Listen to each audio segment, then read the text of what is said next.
Good evening, Toastmasters and guests, and special good evening to our esteemed speaker for today, Distinguished Toastmaster Satish Menon. Now, let us take a moment to recognize the presence of our Division Director, Arun Kumar, and Area Directors.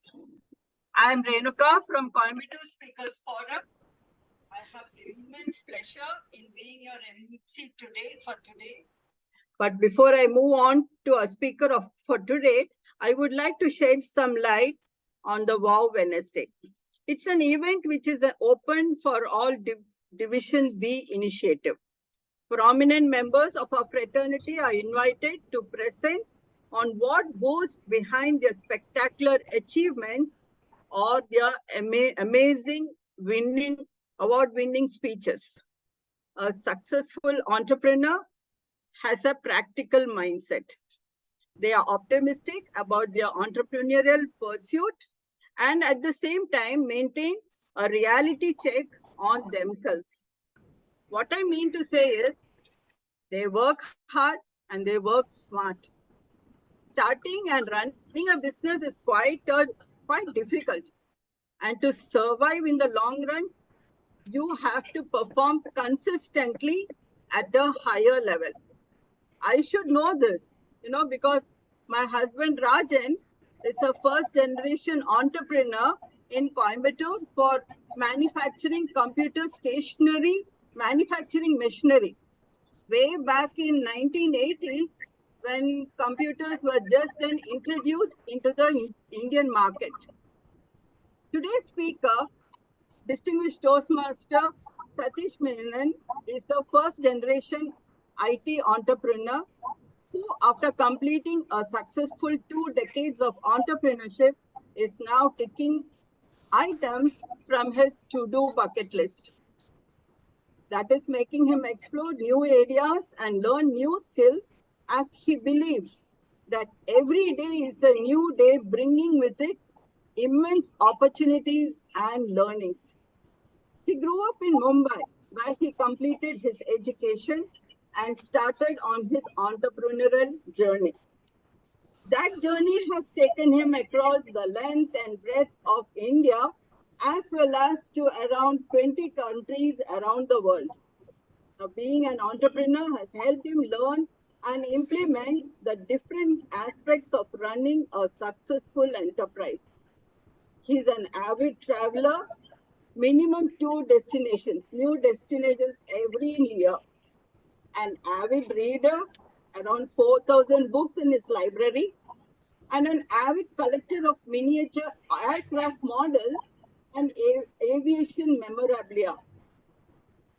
He has this earlier manual ticket, which used to come like a booklet with red carbon paper behind the first page. So when they write it, the copy used to come out in red onto the second page. That's really amazing that he still got one memorabilia of that. Amazing. Now, Distinguished Toastmaster Satish has been a Toastmaster since 2013 and has progressed through leadership positions at the club, area, division, and district. He was the district director of Toastmasters D120 for the term 2021-22. Now, today he is going to share with us a juicy and enticing behind the scenes story of his successful leadership journey. I am excited and curious about this. Are you? A few hands up, please. Thank you.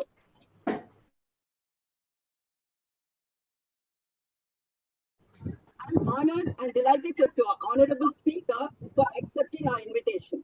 I request all the attendees present here to turn off their videos so that in the entirety of the meeting, as a mark of respect and motivation to our speaker. My request, please, all of you, please turn on your videos. Thank you. I can see. Okay. Thank you.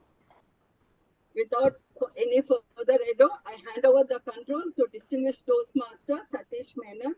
Sir, the stage is yours. Thank you, Toastmaster Renuka. A very good evening to everyone. In case there is a drop in the audio or you can't hear my voice, please do let me know. I have got a parallel device running here. I can switch over to that device. Okay. So when Toastmaster Arun spoke to me, he said he wanted to come and talk to all of you about my entrepreneurial journey and what are the learnings from a corporate world that one can imbibe. If you ask me, my journey into entrepreneurship was not a planned journey, by the way. Like in my introduction states that I grew up in Mumbai. So I studied in Mumbai and I was just your average student in college. So I was not a gold medalist or a topper in college or anything. I passed out of Mumbai University with a second class degree in chemistry, or rather chemistry in second class. Let me put it that way. That was the reason behind it. I never liked maths and science. But like my father, like all parents, wanted me to get into engineering, which I was stoutly against. My liking was more in the field of literature and history. If I had continued on that path, who knows, I would have been a IAS or an IPS officer today, or maybe somebody in the print media or publishing media. But you can't go back and turn the clock back. So when you said you have to continue on engineering, I said I can't do engineering. My 12th results proved that I couldn't. He still wanted to say whether you want to go and do engineering. I said, I don't want you to spend money on me because this will not be a successful venture. You can spend money, but you can be rest assured that I will not clear that subject. So you are better off spending your money somewhere else. If you still want to spend money on me on studying engineering, I would end up with what we read a lot in the papers today as an NPA, non-performing asset. Luckily, my father took my advice. He told me you can do whatever you want. I'm sure he invested the money somewhere else. He was happy. He got better returns than he would have if he had invested on me studying engineering. So I got out of college with a second class degree in chemistry. Uh, the world was still open in front of me, and I'm talking about in India where liberalization had not yet set in. Dr. Manmohan Singh and Narasimha Rao opened the economy in 1991. I'm talking about 1989 90. The options were very limited to people in terms of work. Either you study engineering, you go abroad and you find your luck there, or you kind of get into the government service or any of the public sector units. So here I was outside doing, saying, what is the next thing that life will hold for me? And then suddenly a friend of mine said, you want to work for a company that is writing software.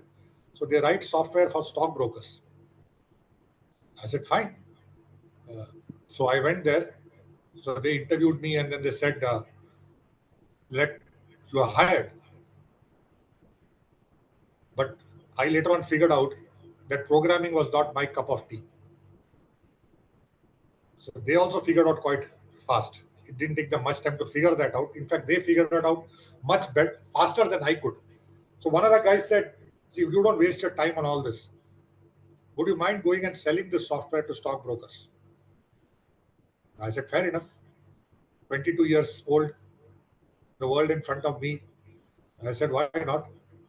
So there I went, walking up and down Bombay Stock Exchange, selling software to stockbrokers. The only knowledge I had was a good knowledge on what the software was and oaths of confidence with me to say, what is the worst that can happen? At the most, they will throw me out. But in the 6 months that I worked there, nobody threw me out. In fact, I closed almost 10 to 12 deals for various stockbrokers. And that is where I understood, or I learned, I would say, not understood, I learned the art of making a 2-minute pitch. Today, people have given it names like elevator pitch and all of that. For me, there was no elevator. I had to walk up the stairs. There was an elevator, but the offices were crisscrossed in such a manner that you have to take the stairs and go. And there, when you speak to the stockbrokers, they were like, and this was Mumbai Stock Exchange much before all this computerization all came in. So there was a lot of paper and pencil work going around. They don't have time to listen to you. So if you have to say something, you have to say it in 2 minutes, get their attention. And that is where I learned the art of speaking effectively. And when you're doing a demo, I'm talking about the year when we used to use floppy drives. So you have to put the floppy drive inside, load the software, give the demo, and then ensure that you've deleted everything before you come out. Otherwise, I started working on this, and when I started closing all these deals, deal size was not big. Okay? But you had that confidence to say, well, there's something that you can do. And that is when I realized that my strength lay not on the technical side. My strength was more on connecting with people, speaking to people, and then taking this calculated risk and jumping into areas which are unknown. They were looking at expanding the business. I was also happy to kind of continue with them because business was doing good. I got a lot of tips from stockbrokers at that point of time, but I didn't have the money to invest in the stock market there. My salary at that point of time was only 1,000 rupees a month. I'm talking about 1991. So I didn't have too much money to invest in the stock market, but they used to kind of give me a lot of tips saying, you invest in this stock, it will be good. Go that way, it will be good. Uh, After that 6 months, somebody told me there's an opportunity to work for a company that's implementing an ERP solution. You want to go and work there. No, I didn't know what ERP was at that point of time, nor did most of the world, because ERP was just coming into this part of the universe. So I went there. The company was Unilever. They were looking at somebody to help them roll out this ERP product across entire India, where there are a lot of factories. And there again, I went and the person asked, what did you do? I said, I've got the 6 months experience of selling software to stockbrokers. He looked at my resume, my mark sheet, and all that. Said, with this mark sheet, nobody will give you a job. I said, I know it. You don't have to tell me. With this mark sheet, nobody will give me a job. But when we started talking, one thing I realized that he and I shared the same taste for music. Now, that person who was interviewing me was a person who was out of IIT and IIM. And here I'm sitting in front of him, a second class graduate from Mumbai University. But when we started talking, the interview was supposed to go on for 10 minutes, it went for 1 hour. And we didn't talk anything technical because there's nothing to talk technical. We only talked about music, we talked about books, and we found a connect there. He said, you can come and join from tomorrow. And when I joined, there was no training. So they just gave all the manuals to me and said, you learn now on your own. So there I was sitting with all these ERP manuals and the software in front of me and figuring by myself what I need to do. But what that taught me is that when I learned all of that, and when I started working with the business users in implementing the product, the second thing that I learned is that if you have to connect to the business, if you want to grow better at what you're doing, if you want to become the best of the best, you have to be very clear that you know your subject very well. Because I learned ERP on my own, I could kind of dissect the product in and out because they gave me all the time to learn. When I worked with the business users to implement it, I learned the business. I learned taxation, I learned finance, I learned purchasing, I learned manufacturing. Everything I learned, I could see it happening in front of me. That was the best thing to know. They actually on the shop floor, you could see how it was happening and how you could kind of build it into the system. 2.5 years I worked there. I moved from there, went on to second job. When I took on my second job, when they called me for the interview, nobody asked me for my mark sheet. They only looked at saying that, okay, you've got this 2.5 years experience on implementing the DRP product. They were looking for that skill. And because there were very few people at that time in India who had that skill, I got that job. So there again, the second learning that I learned is if you are one of the best, you don't worry about it. People will come to you. But for that, you have to always sharpen your skill and keep it relevant to the times. There again, I worked on the same product. But there I came into contact with a lot of people who actually told me that how you can grow yourself. My boss there, he was a person who had worked extensively in Europe.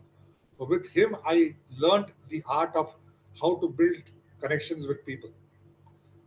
One thing which he told me, which always I still recollect and I keep it in my mind, is that he says people will only want to work with you if they like you. He says always keep this in mind when you're working with people, when you're running a business. Customers will only work with you if they like you. He said it has got nothing to do with how big a company you are and what is the competency you bring to the table as an organization. At the end of the day, they want that comfort feeling that this person will deliver for us. If you can build that comfort, you are good. And the second thing he taught me is like when you are working with a customer, be like the customer. A lot of people don't do that. When he says be like the customer is, he said when you work with a European customer, he used to say, he says, I used to behave like a European. I used to eat the way they would eat. I used to drink the way they drink. I used to talk their lingo. I used to talk their history, their music, their culture. And he says work used to happen automatically, which was again an offshoot of saying if people like you, they will always want to work with you. When I worked there for 2 years, and then 5 of us got together and said, let's start our own organization. And that's how we founded a company called Thirdware. Now, when I started that, I was all of 28 years of age. I had maybe 30,000-40,000 rupees in the bank. I was newly married. A lot of people thought I was crazy because, again, we are talking about an India where there was no entrepreneurship was not a good word at that point of time. Okay, everybody wanted in IT to go abroad, to go to the US, get a job as somewhere in the US and Europe and settle down. And here we were the 5 of us starting a company in India. Even my managers told me, like, what happens if you can't get your salaries after 3 months? I said, we have the skill. We can always go back and work somewhere else. But that situation never came through. So when we started working, our first customer that we got was Ford Motor Company. And we started working at ERP implementations across the world. 2001, Ford took 20% stake in our company. And they held on to the stake till we all sold to Tech Mahindra last year. So when we started and working on that company and we started going around the world, these two things always I kept in my mind. One is always be clear that you should be the best of the best. You cannot be one among the many. You should be like the best in what you're trying to do. Second is when you work with a customer, be like the customer. Understand, put yourself in the customer's shoe and then understand what they want. And the third is always stay relevant to the times. Don't talk about history. There's no point in saying that 20 years back I did that. It is not relevant at this point of time. What is relevant is what you can do today. So as the journey grew and we started working across, growing our business, there was a lot of travel that I used to do. And we were a small company and we were growing. One of the things that I realized at that point of time, which I've always kept in mind, is whatever you are, be a small company or a big company or an individual, you are always a brand. So when you're talking to somebody, just ensure that your brand projects out very clearly. And when I say brand, it's not about the badge that you wear and say, I'm from this company. It's about you yourself. When you walk into a business meeting, you should set up an impression with people. So one of the first things I always tell people is when you go to a meeting, always dress well. Okay? Don't walk into a meeting just like you've just woken up from sleep and going there. Always dress well. The first thing that people notice about you is the way you dress when you go for a business meeting, or for that matter, any meeting. Second is when you're building a brand, don't settle for something which is low. Like when we used to travel, we used to go and stay in hotels like 5-star hotels or 7-star hotels sometimes, because you have to build that brand with the customer. And sometimes people look at you, they will say, okay, these people are at that level. When you're dealing with customers, deal with them in a way that they trust you. Because a customer that trusts you will be a customer for life. And when I used to work with customers, we had an unwritten rule that any phone that rings has to be picked up within three rings. And I still have that habit. Any phone that rings, I pick it. If I can't take the call, I'll message the person back saying, I'm busy, I can't take the call. Or if I don't pick it up, I'll be traveling somewhere or on a flight somewhere, the phone will be switched off. Small things that you do like that helps build credibility. And the people whom we worked with, we grew a team from zero. And most of the people who stayed with us built their careers with the organization. And they always used to say that the reason that we are staying here is because of the freedom that we get here to learn things, implement things, and make mistakes. A lot of people would run away if there was an issue. We had people who were very happy there was an issue because they would go in front of the customer and say there is an issue. I had a person who used to work for me. He used to be extra enthusiastic whenever an issue used to happen. He will say, boss, there is an issue. Both of us will land in front of the customer. Most people will switch off their phones if there is an issue. Okay, they will not pick up customer calls. Here, two people are standing in front of the customer and saying there is an issue. That built our credibility with people. You'll say you come not only to announce success, you also come to say there's been issue. And that is how that growth happened. In all that growth, what again I learned is any business that you do, end of the day, you're working with people. And when you're working with people, it is the connect that matters. How do you build connect? You build connect with credibility. First of all, when you're going and selling something, you have to sound credible.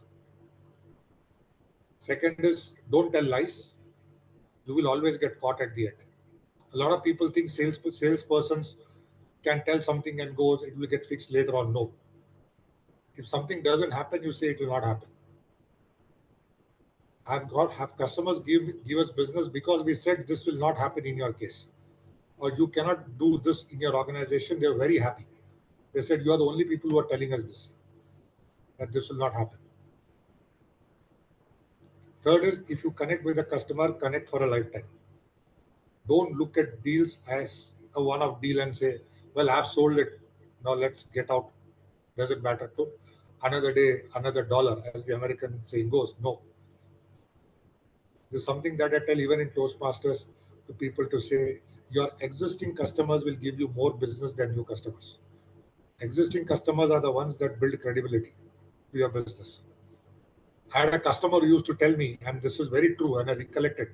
He first asked me, you know who was the best salesman of any organization? I said, maybe the salesperson. He said, no.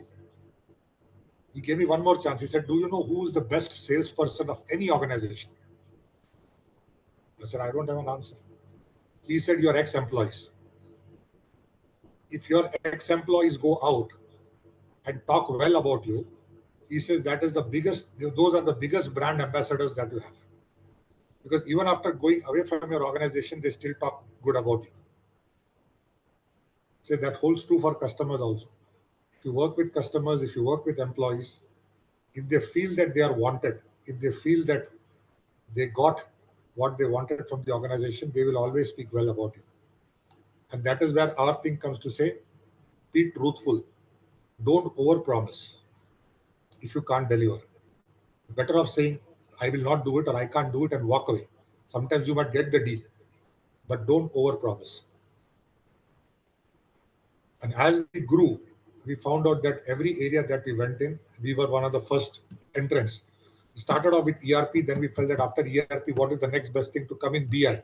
We were one of the first entrants to get into BI because the early mover always has the advantage. And we could move fast because we were a small organization, so we didn't have too much of uh, procedures to kind of or too many sign-offs to do to move into something. Just the five of us could take a decision and move. But that being there first also helps you to kind of get the first mover advantage. But in all of that, what I did, these four things still stay in my mind. One is you play to your strengths. I knew I was not good at engineering. I never ventured into that area. It's a decision that I don't regret even today. When you learn something, you know your skills are more in connecting with people or talking to people, build on that skill. Somebody else's strengths might lie in technical side, so they would do well on the technical side. When you're working with customers, behave or act like the customer. Get into their shoe and understand what they want. Your brand is the most important thing. When I say not a company brand, it's your personal brand. People will always connect with you if they like you. And to do that, your action should reflect what you say. So when I walk in properly dressed, they are seeing your personality for the first time. When I talk, they know that you're not only talking business matters, you can also talk beyond business, which is why I tell people you have to be better informed in everything. Know your customer or know whom you're talking to. What is that you want to go and talk? That is how you build credibility. Don't lie. Give opportunities for people. You've done something, don't go and repeat it multiple times. You do something proven that this is the way it is done. Next time, let somebody else do it. You go and do something different. A lot of people don't understand that. They just want to stay where they are because they feel they lose their importance. But that's not the way you build an organization. Just do it once. My boss told me, you do it once to learn. Second time, you do it to implement. Third time, you do it to hand it over to somebody. Fourth time, you're doing something new. That's what he told me. And that's something that I've implemented in life, and that's been very successful. So this is being a crust. I can see that the red card is on. I can go on and on, but uh, time has got its own limitations. So I'll stop here. If there are any questions, I'm open to answering them. Such a humorous and very informative personal story, and I could connect with you in a few levels, because my husband is also an entrepreneur. About you, what you told about the brand and always dress well. The small things matter. It's always the small issues that it matters.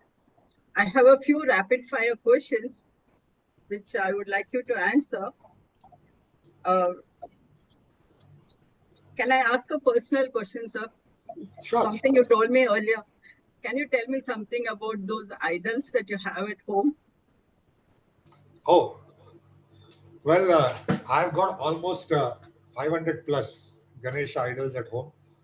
It is a collection which I started when I was working, and I had been to one of my projects took me to West Bengal, and there was this person who used to come there. You make these terracotta idols, and 6 7 months I was there, so we bought a lot of idols from him, and then slowly that connection started, and then as I started traveling across India, we started picking up different idols, and me and my wife both share that passion. So today we've got almost 3 or 4 cupboards full of Ganesha idols, and not one will resemble the other. So most of it are unique ones. But now we've kind of stopped because anywhere we go, we look at something and we said, this is something that we already have. So unless somebody designs something new, uh, most of it we already have. So that was like a collection which we built, and we never thought about saying that we should count it. But when I look at it overall, I think it's more than 500 plus. Oh, Just a hobby. okay. Okay. So, what is the latest book you have read, sir? Latest book I have read is a good question. I'm currently reading a book, 2 books rather, which is one is the story about Pegasus. Now, Pegasus, all of you know, was the spy software which shot into fame in India also, where certain politicians said that their mobile phones were infiltrated with that software. So it's a book about Pegasus and what it can do uh, to individual privacy. The second book I'm reading is one that talks about facial recognition. You got all these softwares out there which take your photo and then they kind of create images out of it. So both the use of social media and excessive use of technology is actually exposing us uh, very openly to things which may not be right in terms of our personal information being compromised, or people getting access to sensitive data which could be used in so many ways. So it's interesting. When I'm reading it, it is also scary when I look at it, to say where this world can move if technology is not used. Yeah, that is true. So you said when you learn to give a elevator speech, what is it that you would say not to do as a salesperson? Not to do as a salesperson is, I would say, don't start something which is technical. A lot of people think that if I talk technical, people will get impressed. But understand that when you're giving a sales pitch, most of the time you're giving it to people who are in charge of deciding whether they want to give the business to you or not, and they are not technical people. They are typically business people who want to know what will that particular solution do for their organization and how it will help them. So in that 1 to 2 minutes, you have to understand what is the pain which they have. Okay, sir. And thank you, sir. Now I think I will open the forum for everyone to ask any questions if you have for the Distinguished Toastmaster Satish Menon.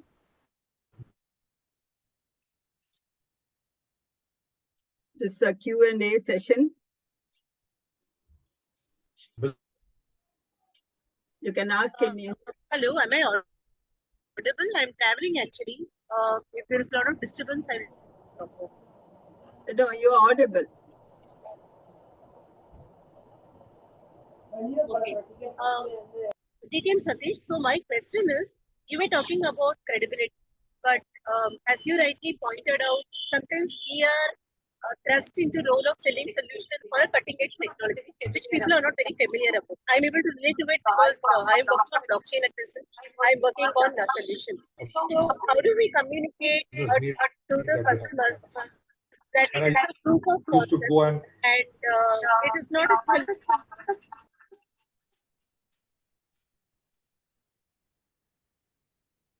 solution that we have worked on? Sorry, Srividya. Srividya, I'm sorry, but you are not audible. How do we balance the Am I audible now? credibility and our need for this proof of concepts? Your voice is kind of breaking up. I will try to answer to the best of my whatever I could understand from the question. It is like when you talk about credibility, credibility is all about saying that it's not about trying to sell something which you know that it's not going to work. So for example, when we used to go and project our solutions, we were very clear that this is what the product will do, this is what it will not do. And a lot of time customers will say, well, the other product does it, your product cannot do it. And we were very clear to say, we cannot do it. And those of you who work with ERP will know that a lot of things can be customized in it. But we were very clear that if you go touch the core product, tomorrow if the customer wants to upgrade to a higher version, there will be a much higher cost involved to go and upgrade all these customizations you have done by the side. So when I talk about credibility, it is about saying that when you say something, stay good to it. I still recollect one of the incidences where we are working with a Japanese customer and somebody had, one of the sales team by mistake had promised him something which has said there won't be any AMC for this additional product. And next year during the same time, AMC invoice went to him. And the amount was not big, but for the Japanese, it was something which was beyond it, because there for them, it was kind of saying that losing face, because when he had given the proposal to his boss in Japan, there was no mention saying that this AMC will happen every year. And now if he has to go back and say there is this AMC that is going to happen, it will be a loss of face. There is something that you have to understand about cultures. For an Indian, it may not mind. They will go and say, boss, that guy missed out. Can you take this? And mostly the boss will sign and say, fine. Japanese don't work that way. So he was very unhappy to say that how did this extra cost come about? And I could see that the discussion was not getting anywhere. So I said, you give me the invoice, you don't pay for that invoice. So he was like taken aback saying, are you sure? I said, yes, you don't pay for that invoice. It's a mistake from our side. So he was very happy because he didn't have to go face his boss. But that was a year end. So I told him, when you signed the soft agreement, you had promised that this year end you would buy 8 more licenses. So on the spot, he told his team to raise the order for 8 more licenses. So it was a question of leaving 20,000 on the table and walking away with 20 lakhs. So that is what is credibility. But if you try to fight on that 20,000 rupees, he would have still paid, but you would never have got that bigger order, and that customer would have been lost forever. After that also, they did a lot of business with us. So that's where I say it's about credibility. And sometimes you have to take responsibility for your actions. If you have done something wrong, stand up and say, I admit to my mistake. And when I've always done that sometimes, I find that no customer has ever kind of come aggressively on you. They all understood it. They say, we are all humans, we make mistakes. Most of them would say, okay, fine. What is the alternative? How can we get to a solution? That's what most of them ask. So people are afraid to say, go and say, I committed a mistake. Like I gave the example that some problem happens, people try to run away. There was this guy standing in front of the customer and said, there is a problem. And they used to be very happy about it because at least somebody is coming and acknowledging it. So that's what I would think is all about credibility. I would like to ask a question, sir. Satish, sir, when I looked at you for the first time, I always thought like you were a person who was very serious and very hard to connect with.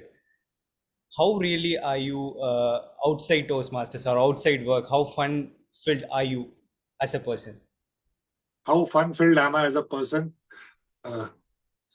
Well, when I say don't go by my appearance, because I may look very serious or I may look somebody who's not approachable. But people who have started working with me would know that that's not the case. Outside of, I mean, as a personality, I'm an easygoing person. And I don't worry a lot about things that have happened. I just keep looking ahead. I love to do a lot of partying. In fact, people who have partied with me say that we will not party with him again. For the simple reason is the party never ends. Okay, so that's one thing about me. And I have friends right from my school days. I mean, if you look at people who I studied with in kindergarten, we are still connected with them. People who studied with in college, still connected with them. Customers who I worked with when I started my career, I'm still connected with them. So as a person, I mean, I love to do a lot of talking. I connect with people. I love to mingle with people. I'm definitely not somebody who would sit in one corner and read a book or something.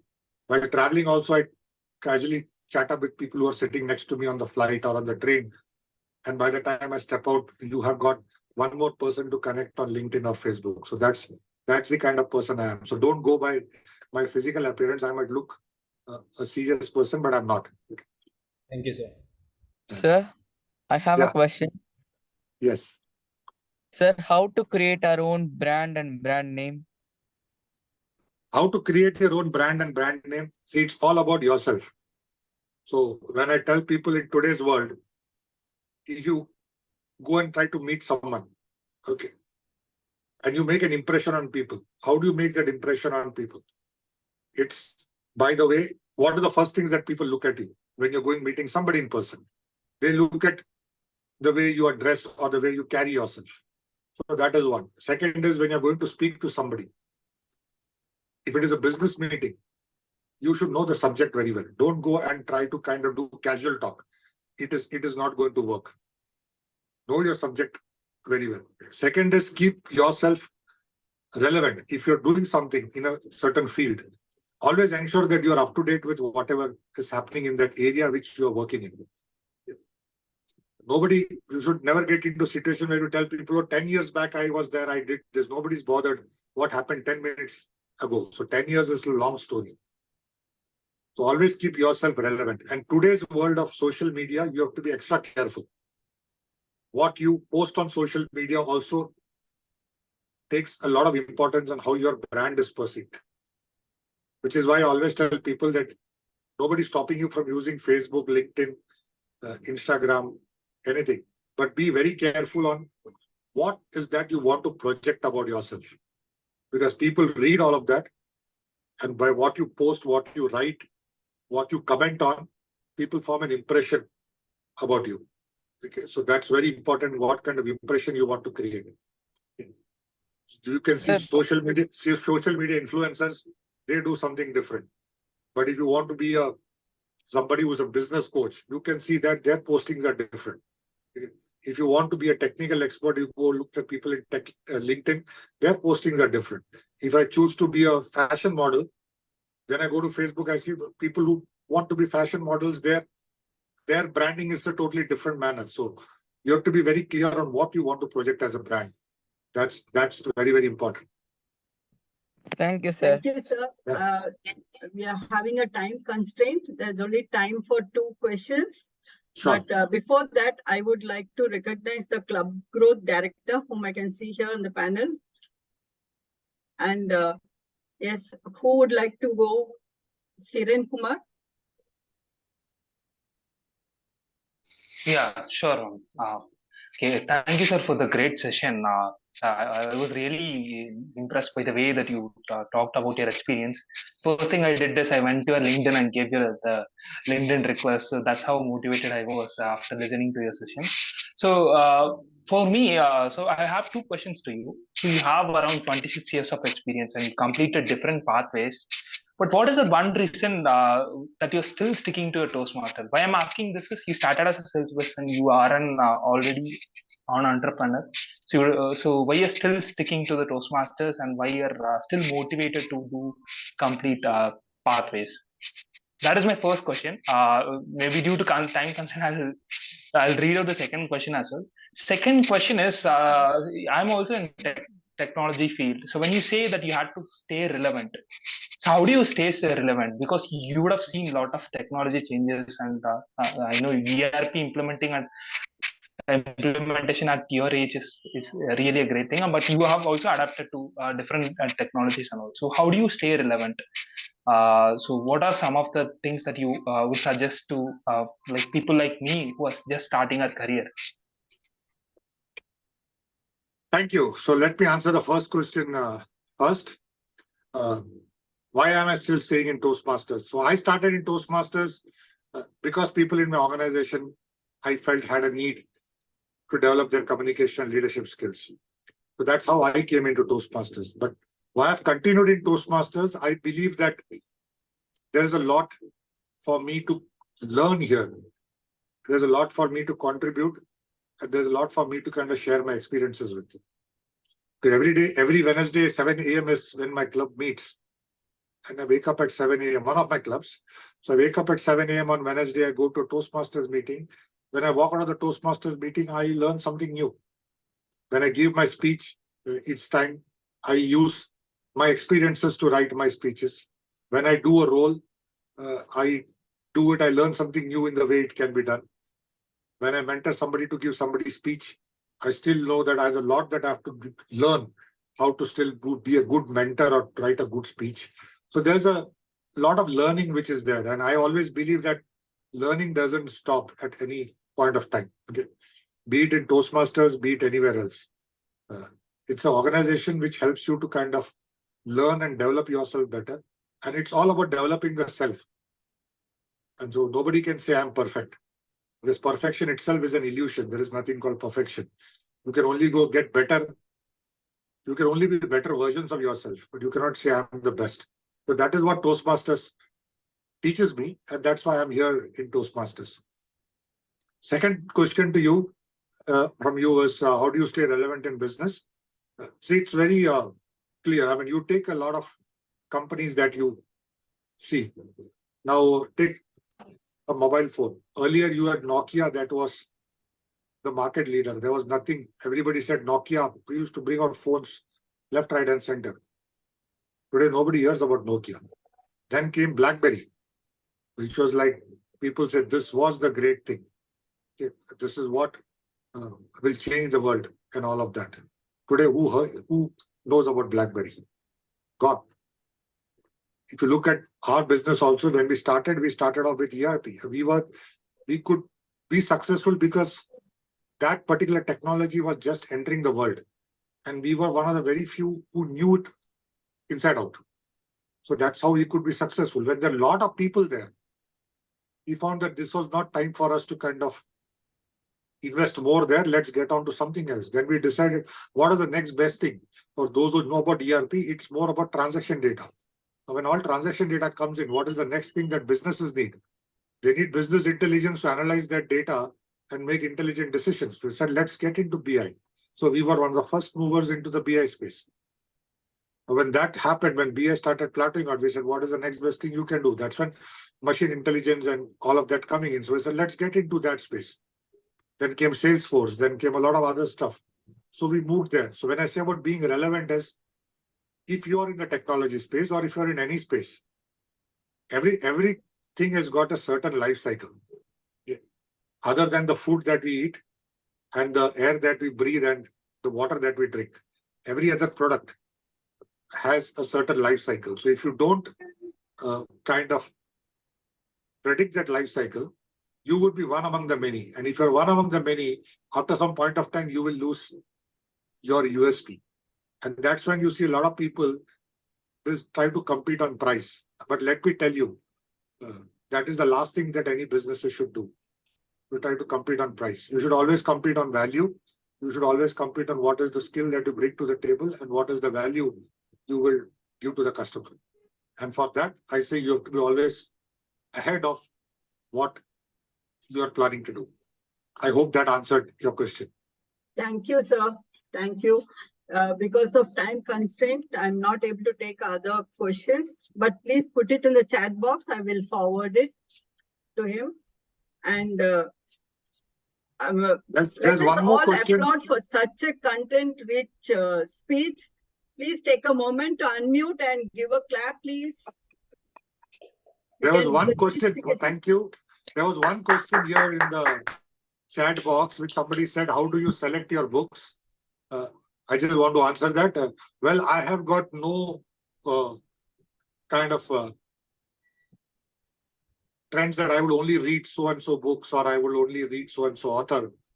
Anything that interests me, I just pick it up. I started my reading habit way back in the 70s when my dad used to buy me Amar Chitra Katha. So that is how I started my reading. Most of those Amar Chitra Katha from the last 45 years are still with me in binded condition. So that's how I started my reading. So anything that interests me, I pick it up. And now today with Kindle and all that, it's much more easy to go and select. Thank you, sir. Thank you. Now, thank you so much for such a content-rich session, sir. Now I call upon the Division Director, Arun Kumar, to say a few words. Thank you so much, Toastmaster Renaka, and thank you so much, Distinguished Toastmaster Satish Menon, for taking your time and helping us to understand the secrets behind your success story. And it was definitely a lot of informations that we could assimilate today, and I'm sure it is going to help a lot of our division members as well as the members from other divisions, District 120. There are guests also present here. I was so happy to see a few of the new guests who joined into the guest group also was interested to listen to your speech. So what I can try to say is this initiative was just a thought process of understanding behind the scenes, because most of the time we talk about the bookish things or the documents that we have and spend a lot of time understanding that. But there is so much of knowledge that we can get from individuals who have been successful, and the behind the stories of each of these success stories is going to be a lot of inspiration. That was the reason for having this War Wednesday session. The next week, we are going to have another speaker coming and talking about his success story. We are going to have Distinguished Toastmaster Jayan Narayanan, who is going to speak about his creativity and how his wit and his creativity helped him to become a better speaker, better leader and better entrepreneur. So please do register for the session, and I'm sure like with the same energy you would be back again. I take this opportunity to once again thank Distinguished Toastmaster Satish Menon, and I would like to again recognize the presence of the area directors, the club growth director Toastmaster Vinod, who is present here. that's all that I have, and all the Thank very you. And anyone who wants to connect with me and can connect over LinkedIn or Facebook, you just type in LinkedIn. I can see some people were asking my details. So easiest way to connect is through LinkedIn. And I'm always available there, and we could take the conversation further from that point of time. Thank you so much, sir. Thank you. Toastmaster Renuka. So with this, we come to the one moment, please.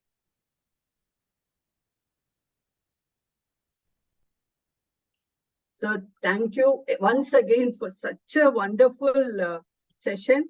And I would also like to thank all the attendees, all the guests, all the Toastmasters, without whom it would not have been a success at all, because only we have an audience and then the speaker is also enthused to speak much more. And the interaction, for very active interaction, has also proved that. And with this, I conclude this this meeting and over to the division director. Thank you. Thank you so much, and feel free to leave the meeting if you want to have some kind of networking, ask questions to Satish sir. Probably we can do it, and then thank you so much.